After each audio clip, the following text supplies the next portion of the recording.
So today we're going to be talking about diet and mental health. Prime reason, there have been some really good studies recently that have come out that have shown and promoted and shown that ketogenic diets directly play an impact for people who, once again, if you have diabetes, difference. If you don't have diabetes and you're not focusing on the nutrition aspect of your life and medications aren't working, that through changing your diet and exercising for this diet to a diet of where you're focusing on fat foods that are healthy fats that raise your HDL, basically showing how these can help with major depressive disorder. They can also really help with bipolar disorder and more particularly schizoaffective disorder or even schizophrenia. Let's jump right onto this video and talk about the ketogenic diet and blood sugar levels and just how it affects your brain in general. Let's jump right on it. So there have been some studies that have come out that have shown that the ketogenic diet can really help people who have schizophrenia, schizoaffective disorder, also people who suffer from major depressive disorder or bipolar disorder. Now keep in mind, as I stated a little earlier in the introduction, that if you are a type 1 or type 2 diabetic, and you should always get a physical or go see your provider before trying this and talking to a psychiatrist about this or a psychiatric nurse practitioner, that if you're diabetic, it's not the same. You don't want to be in ketosis. But anyway, major depressive disorder, and in particular, as I said, schizophrenia, there have been studies that have shown that through following a strict diet where you're essentially cutting your carbohydrates, you're cutting them out, and now you're eating healthy fats and protein, your body is naturally now lowering its blood sugar, and in more particularly with mental health, your brain blood sugar levels in a normal 70 to 100 or 70 to 99, you're keeping it constantly low, and you're teaching your body it's not your glucose and it's not relying on glucose and carbohydrates. It's now solely relying and breaking down glucose and fat now. So your body, instead of getting carbs, it's breaking down fat to enable your energy levels to be more sustainable.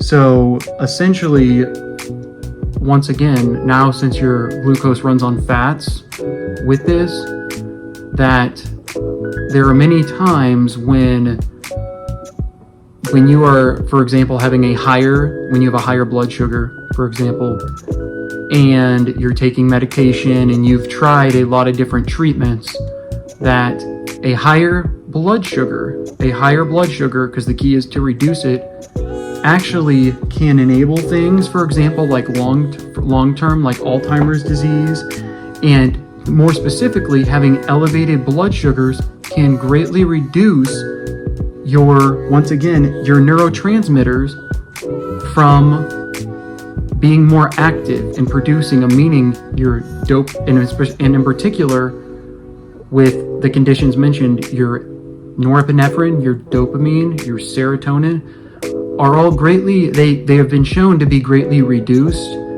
And once again, if somebody suffers from major depressive disorder, schizophrenia, or even bipolar disorder, it's already lower. And if you're not eating, if your blood sugar is constantly elevated and you've never looked at that aspect of your health changing to, for example, studies have shown that a ketogenic diet can greatly influence and help you naturally. There was a study, and there was a guy I was listening to that was stating how there was a psychiatrist who had a schizoaffective patient. He had tried medications, he was diagnosed, he'd been on medications for over 10 years, nothing really seemed to work, too afraid to even leave his house, this person, and he went essentially he was continuing his medications. He went into it and said, I want to try the ketogenic diet. And I know you might be thinking, somebody who has schizoaffective disorder, a lot of times prioritizing and keeping to a schedule is actually sometimes very hard for somebody with schizophrenia or schizoaffective disorder. But in this particular case, the psychiatrist was willing to test his blood sugars, get a ketogenic blood sugar device each time. So he saw that he was in ketosis, and he was saying that now through this, and this takes time, and this is why you need to be seen by somebody while doing this, that he wanted to find a job, and not in a delusional way. He was over, and keep in mind, before this patient was overweight due to the medications he was on. Tried this, he lost over like 85 pounds. And gradually, he was able to wean off the meds, and to this day still on them, I believe, still on them to an extent, but lower doses. But through just a change of diet and sticking to this program of essentially eliminating carbohydrates, helped him be able to live a more normal and healthy life, or even a normal life. So looking at natural remedies or substances, I get, but there are studies that have shown that a ketogenic diet can really help with this. Now, also, real quick, at a cellular level, I wanted to cover mitochondria. Mitochondria is the powerhouse of the cell. It is responsible for, once again, energy consumption. Now, keep in mind, your brain neurotransmitters are, once again, they essentially, once again, are, you're constantly, where does energy come from? It comes from the mitochondria and ATP receptor, and the ATP in your brain, which helps release. It's a gateway to open up essentially your neurotransmitters to actually be active. So if your blood sugar is constantly high, it's shown that ATP reduction is reduced, and more importantly, the mitochondria of the cell has been shown as well that with high blood sugar levels, that the mitochondria are essentially slowed down, which means the mitochondria also, besides ATP production, also has somewhat of a say on dopamine being released, serotonin, and norepinephrine. So this is just another reason why even if you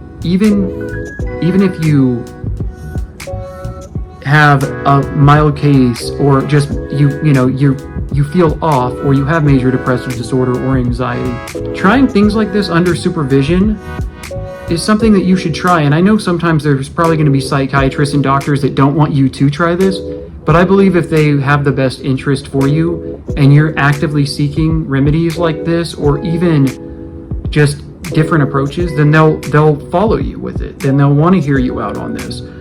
So for me personally, for example, I found that exercise really helps with my mental health.